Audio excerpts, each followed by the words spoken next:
በስመ አብ ወወልድ ወመንፈስ ቅዱስ አሐዱ አምላክ አሜን። እንኳን በኅዳር 12 ቀን ታስቦና ተከብሮ ለሚውለው ለሊቀ መላእክት ለቅዱስ ሚካኤል ዓመታዊ መታሰቢያ በዓል በሰላም አደረሳችሁ አደረሰን። ኅዳር 12 ቀን የመላእክት አለቃ ቅዱስ ሚካኤል የበዓሉ መታሰቢያ ነው። ቅዱስ ሚካኤል ኢያሱን የተረዳበት ቀን ነው። ለቅዱሳኑ ዱራታዎስና ቴዎብስታ ቅዱስ ሚካኤል ተአምር ያደረገበት ዕለት ነው። የባህራን ቀሲስ መታሰቢያ በዓል ነው። የኢትዮጵያ ንጉሥ የጻድቁ በዕደ ማርያም የዕረፍቱ መታሰቢያ በዓል ነው። የሊቀ ጳጳሳት ቅዱስ አባት ፊላታዎስ የዕረፍቱ መታሰቢያ በዓል ነው።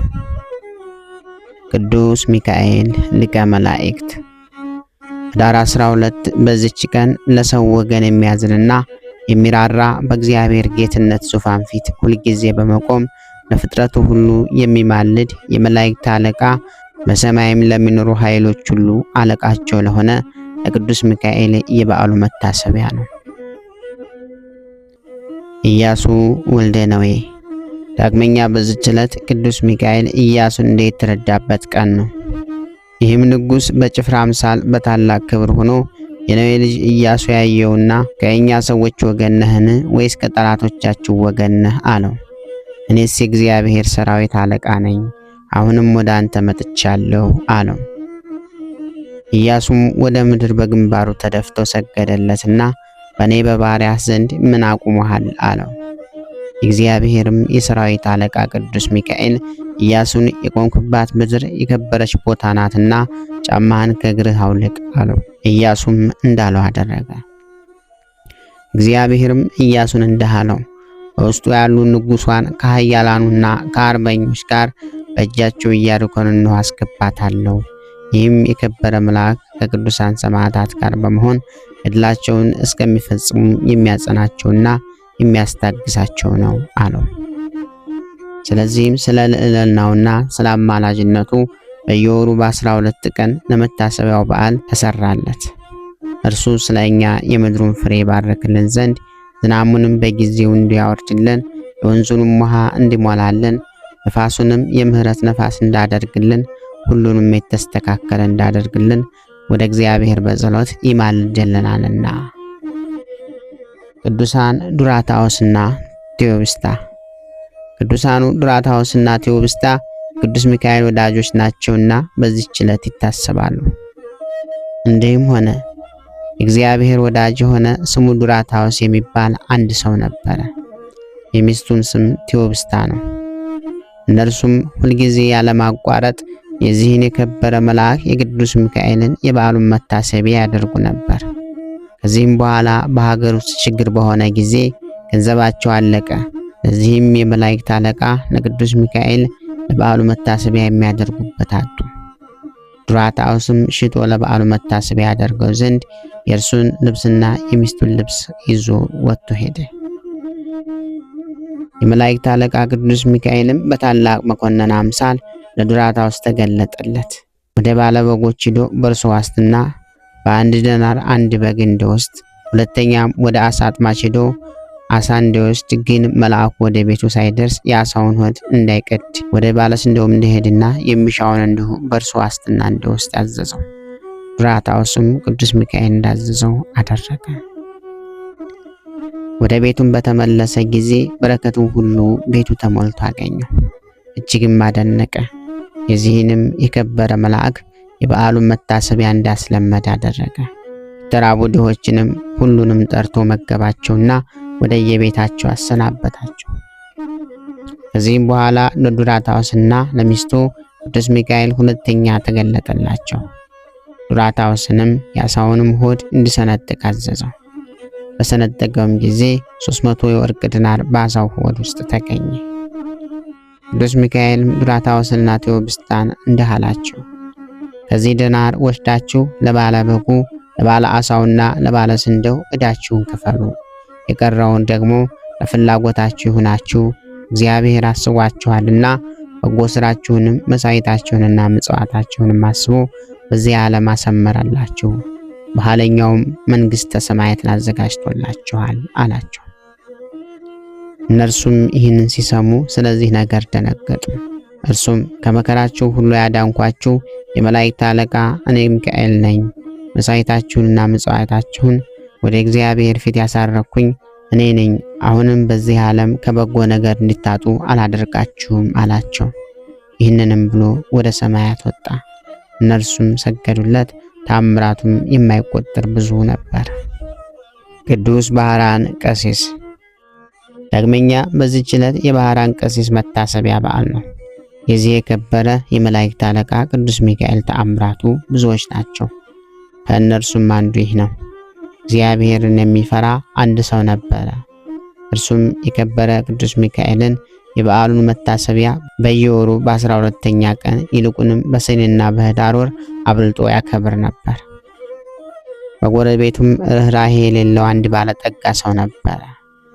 ይህንን እግዚአብሔርን የሚፈራውን ሰው የከበረ መልአክ የሚካኤልን በዓል በሚያደርግበት ጊዜ ይጠላውና ያቃልለውም ነበር። ለድሆች ስለ መራራቱም ይዘባበትበት ነበረ።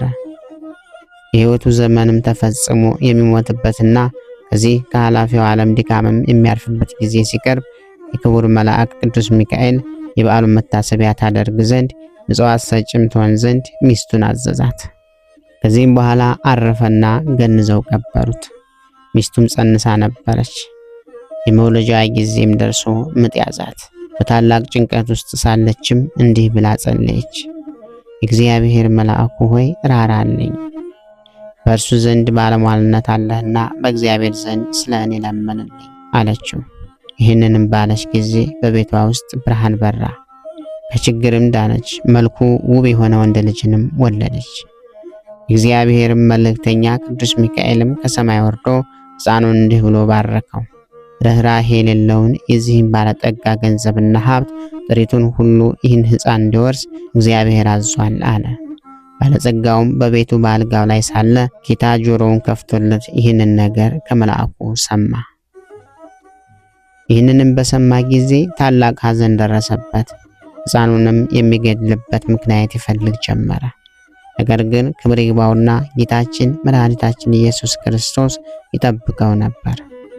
ከዚህም በኋላ ያ ባለጸጋ ምክንያት አዘጋጅቶ የሚያገለግለኝ ልጅ ሆነኝ ዘንድ ልጅሽን ስጪኝ፣ እኔም እየመገብኩና እያለበስኩ አሳድገዋለሁ፣ ላንቺም 20 ወቄት ወርቅ ሰጥሻለሁ አላት። ይህንን ነገር ከባለጸጋው በሰማች ጊዜ ስለ ችግሯ እጅግ ደስ አላት።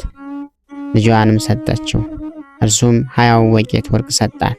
ልጇንም ወሰደው፣ የሚሻው ተፈጸመልኝ ብሎ ደስ አለው። ከዚህ በኋላ በልጁ ቁመት ልክ ሳጥን አሰርቶ ሕፃኑን በሳጥኑ ውስጥ አስገብቶ ዘጋበት። እስከ ባህርም ተሸክመው ወስደው በባህር ጣሉት። ክብር ይግባውና በጌታችን በመድኃኒታችን በኢየሱስ ክርስቶስ ፍቃድ ያሳጥን ሳይሰጥም ከዚያ ሀገር የ20 ቀን መንገድ ያህል ርቃ ወደምትገኝ ወደ አንዲት ሀገር ወደብ እስከሚደርስ በባህር ላይ ተንሳፈፈ። በባህሩም አካባቢ በጎቹን አሰማርቶ የሚጠብቅ አንድ ሰው ነበርና ሳጥኑን በውሃ ላይ ተንሳፎ አየው። እሱም ከባህሩ አውጥቶ ወደ ቤት ወሰደው። ይህንንም ሳጥን እንዴት እንደሚከፍተው ያስብ ጀመረ። ይህንንም ሲያስብ ወደ ባህሩ ይሄድ ዘንድ ጌታችን በልቦናው ሐሳብ አሳደረበት። ወዲያውኑም ተነስቶ ወደ ባህሩ ሄደና አንድ ዓሣ የሚያጠምድ ሰው አገኘ። ዓሣ አጥማጁንም መረብህን በእኔ ስም ጣል፣ ለሚያዘውም ዓሣ ዋጋውን እሰጥሃለሁ አለው። አጥማጁም እንዳለው አደረገ። ያን ጊዜም ታላቅ ዓሣ ተያዘ። ዋጋውንም ሰጥቶ ዓሣውንም ተቀበለ። ዓሣውንም ይዞ ወደ ቤቱ ሄደ። ለራትም ይጠብሰው ዘንድ አረደው። ሆዱም ውስጥ መክፈቻ አገኘ። በልቡም ይህ መክፈቻ ይህንን ሳጥን ይከፍተው ይሆን አለ። በሳጥኑ ቀዳዳም ባስገባው ጊዜ ፈጥኖ ተከፈተ። በውስጡም ይህንን ታናሽ ብላቴና አገኘ። ልጅ የለውም ነበርና ታላቅ ደስታን ደስ አለው። ጌታችንንም አመሰገነው። ሕፃኑንም በመልካም ማስተዳደግ አሳደገው። ሕፃኑም አድጎ ጎልማሳ ሆነ። ከብዙ ዘመናትም በኋላ ያ ባለጸጋ ተነስቶ ወደዛ ሀገር ሄደ። በመሸም ጊዜ ወደ በግ ጠባቂው ደጅ ደረሰ። በግ ጠባቂውንም እስከ ነገ የምናድርበት ማደሪያ በአንተ ዘንድ እናገኛለን፣ ኪራይንም እሰጥሃለሁ አለው። በጋርቢውም እንዳልክ ይሁንና እደር አለው። ባለጸጋውም በዚያ አደረ። ራት በሚቀርብም ጊዜ ሕፃኑን ባህራን ብሎ ጠራው። ባለጸጋውም ሰምቶ ልጅህ ነውን ብሎ ጠየቀው። በግ ጠባቂውም አዎን፣ ታናሽ ሕፃን ሆኖ ሳለ ከባህር አግኝቼዋለሁና እግዚአብሔር የሰጠኝ ልጄ ነው አለው። ባለጸጋውም በምን ዘመን አገኘኸው አለው። እርሱም ከ20 ዓመት በፊት ብሎ መለሰለት። ያን ጊዜም እርሱ ወደ ባህር የጣለው መሆኑን አውቆ እጅግ አዘነ። በማግስቱም ጎዳናውን ሊጓዝ በተነሳ ጊዜ ሰይጣናዊ ምክንያት አመካይቶ በግ ጠባቂውን እንዲህ አለው፣ እገሊት ወደምትባል ሀገር በቤት የረሳሁት ጉዳይ ስላለ እንድልከው ልጅህን ትሰጠኝ ዘንድ ይሻለሁ። እኔም የድካምህ ዋጋውን 20 ወቄት ወርቅ እሰጥሃለሁ አለው። የብላቴናውም አባት ስለ ገንዘቡ ደስ ብሎት ልጁ ባህራንን ሰጠው። እንዲህም ብሎ አዘዘው፣ ልጄ ባህራን ይህን የከበረ ሰው ስለ ጉዳይ ወደ ቤቱ ይልክ ዘንድ እና ለቤትህም በሰላም ትመለሳለህ አለው። ባህራንም አባቴ ሆይ እሺ፣ በጎ ያዘዝከኝ ሁሉ አደርጋለሁ አለ።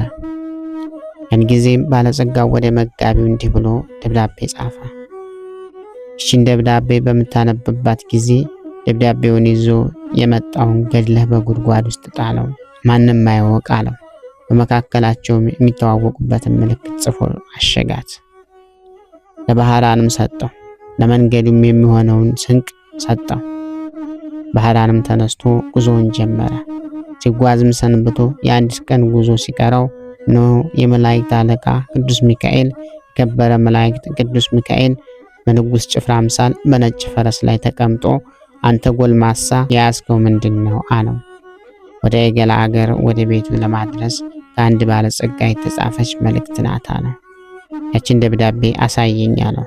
እርሱም ስለፈራ ሰጠው። በዚያም ጊዜ የከበረው መልአክ ቅዱስ ሚካኤል ያችን የሞት ደብዳቤ ያችን የሞት መልእክት ደመሰሳት። በእርሷም ፈንታ በንስሐ ለውጦ እንዲህ ብሎ ጻፈ።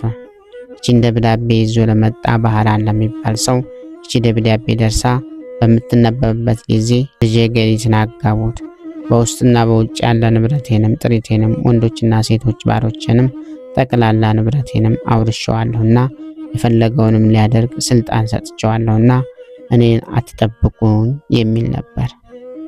እኔ ብዙ ዘገያለሁ። የኔ ሹም ገሌ ሆይ በእኔና በአንተ መካከል ይህች ምልክት እንሃት።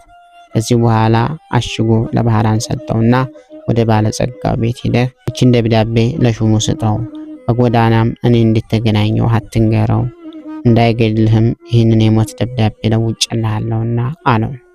ባህራንም እሺ ጌታዬ፣ ያዘዘኝን ሁሉ አደርጋለሁ አለ። ባህራንም ወደ ባለጸጋው ቤት በደረሰ ጊዜ ይህችን ደብዳቤ ለሹሙ ሰጠው። በአነበባትም ጊዜ በመካከላቸው ያለውን ምልክት አገኘ። አስተውሎም እርግጠኛ እንደሆነ አወቀ። ከዚህም በኋላ ለባህራን ሰርግ አዘጋጅቶ እንደሚገባ በቤተ ክርስቲያን ሥርዓት በተክሊል የባለጸጋውን ልጅ አጋቡት። 40 ቀን ያህልም ደስታና ሐሴት እያደረጉ ኖሩ። ከዚህም በኋላ ባለጸጋው ከሄደበት መመለሻው ጊዜ ሆኖ በደስታ የሆነውን የመሰንቆና የእንዚራ ድምፅ ሰምቶ ይህ የሚሰማው ምንድነው ብሎ ጠየቀ። እነርሱም ስሙ ባህራን ለተባለ ያንተን ደብዳቤ ላመጣ ጎልማሳ ሰው ልጅህን ገሊትን አጋቡት፣ እነሆ ለ40 ቀናት በሰርግ ላይ ነው። ገንዘብህንና ጥሪትህን ሁሉ ወንዶችና ሴቶች ባሮችህን አንተ እንዳዘዝክ ሰጥተውታል አሉት። ይህንንም በሰማ ጊዜ ደንግጦ ከፈረሱ ላይ ወደቀ፣ በድንገትም ሞተ። ባህራንም በጎ ስራዎችን የሚሰራ ሆነ።